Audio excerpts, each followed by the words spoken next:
Chimi the Fox here. I hope you're well. I don't know really what I'm doing, but I'll try. So we're going to do a little stream today. You and I are going to have a little chat. You may have just seen a hand there. That would have been bad. Yeah. Yeah, you saw a hand. You didn't see a hand. There's no hand, no skin. No magic broken here, man. So what I want to talk to you about today is the presidential election that's coming up later this year. And if you're watching this and you're about right now, the chances are you actually live in the United States of America. And some of you may be too young to vote. Some of you are just can't be pissed. I'm sorry for being so blunt here, but you know what? The furry vote is important. And I'm here today to talk to you about registering to vote regardless of who you vote for. Now, I know lots of furs and I know lots of furries are not interested in politics. I mean, hell, I never used to be interested in politics until I became a gray muzzle. It kind of comes with the territory, actually. But I'm asking you, if you're of voting age, to make sure that you're registered to vote, because some of us, me included, can't actually vote in the U.S. presidential election. You may not know it, but I'm not actually American, despite my big, gruff, manly American voice. And yeah, I can't vote until I'm a citizen. It's kind of a bummer, actually, but you know what? That means that I want you all to vote for the person that you think would be best in the White House. Now, before you go any further, I know that there are some of you who say, yeah, but I was all about Bernie. And you know what? I feel ya. I would much rather Bernie Sanders be in the White House than Hillary Clinton. And in fact, I understand some of the apathy that some of you have now toward the political system because you feel that neither of the candidates that are currently running, at least two of the main party candidates, have any interest in you and would be just bad for the country.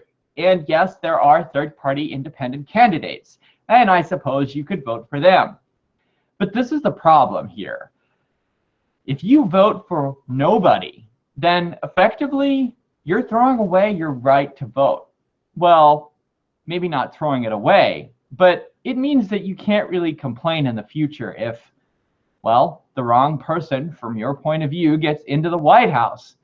Now, for me personally, as a member of the GLBT community, and I'm talking about the person underneath me, not me, because like I'm a man and manly things, yeah. But the person underneath me is a member of the GLBT community, and she is pretty scared about the prospect of Donald Trump getting into the White House. She's worried that some of her freedoms and liberties will just be taken away by some crazed guy who thinks it's okay to call women names, to incite racial hatred, and to call other world leaders idiots, fools, and madmen. And then, of course, cozy up to one of the most anti-GLBT world leaders ever. But I digress. This is not a rant about why I think Donald Trump should never be allowed in the White House. This is me making sure that you vote. It's effectively your right, but also your duty as a human being to make sure that you have a say in how your country is run. Technically, if enough people are unhappy and vote, then maybe we can get another message sent, or maybe some kind of movement to change things around. But not voting just effectively says I'm okay with how things are, and I trust you guys to make a good choice on my behalf. Which is not the way it is. You know, when the person underneath me lived in the UK, she went to all the general elections and voted the best way she could. And she missed one and felt really bad about it. But when the UK decided to leave the European Union, she voted. Despite living in the United States at that point, she voted. And she was really disappointed when the results came in and they were different to what she had expected. But you know what? At least when she voted, she knew that her vote was making a difference. Her vote was being counted.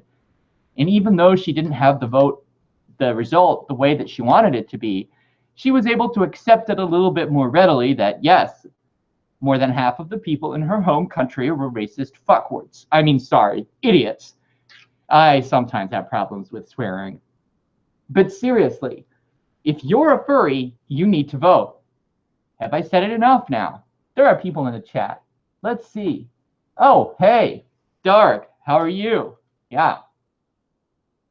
I know people. Yeah. If you're a person who hasn't registered to vote, I'm just going to bug you until you do. I'm sorry.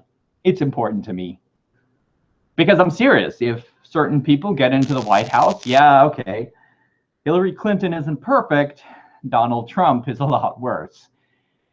Maybe we can work the system from within.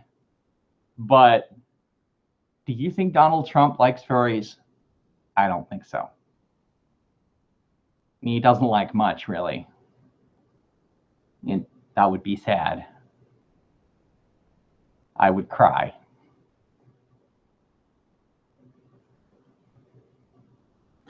In other news, hey, it's Friday. It's Friday, and that means that it's Friday. And that means that I'm supposed to be working right now, and I'm doing a YouTube video instead. I'll be doing the work in a minute. I screwed up the video for breakfast, and I nearly burnt my fur, which would have been really bad, frankly, because I like my paws. Yeah. But thank you for all of the comments to all of the videos and stuff this week. It's been fun hanging with you guys. I'm going to try and do 1 week before the end of today if I have time and put it up for my Fursuit Friday, but there's no dancing this week because, well, I haven't been dancing. I have been to the gym every day, pretty much. I didn't go on Wednesday. I've been to the gym most of this week. And yesterday, I ran 2 miles in like 20 minutes. Yeah, which means I meet the minimum requirements for the U.S. Army. So there's that. Shame I don't want to be in the military, really. Oh, and also, you should register for Furlandia because Furlandia's website's just about to go live, and then you'll be able to register for Furlandia, book your hotel, and come and see me and the rest of the gang. My buddy Taco is going to be there, Riken, all the gang, actually. And, of course, Lumio, he's the dude in charge. You don't want to piss off a dragon, believe me. But we're going to have Foxes and Peppers coming this year. DJ Jumpy Cat. And we got some great guests from the artistic world as well. We've got Ananoko, and we've got Temperance from Comic Crazy Studios. And who's the other one? Oh, yes, Ed Twix. So it's going to be great. And lots of fun stuff. Dance competition, talent show, or showcase. I think they're going to be doing like an animation thing as well. It's going to be great. So you need to come. Also, you get to see Queenie. And I know she's scary and everything, but it's going to be like her first real outing. And she would appreciate it very much if you turned up. Anyway, that's enough for today. I've got to get some work done now. I hope that you have a great day. And by the way, register to vote. I'm serious. Go do it now. Now. Go on. Quit staring at me. Go register to vote. All right. Bye. Yeah. We're done. Bye. We're finished. These furries don't take a hint, do they? Ugh.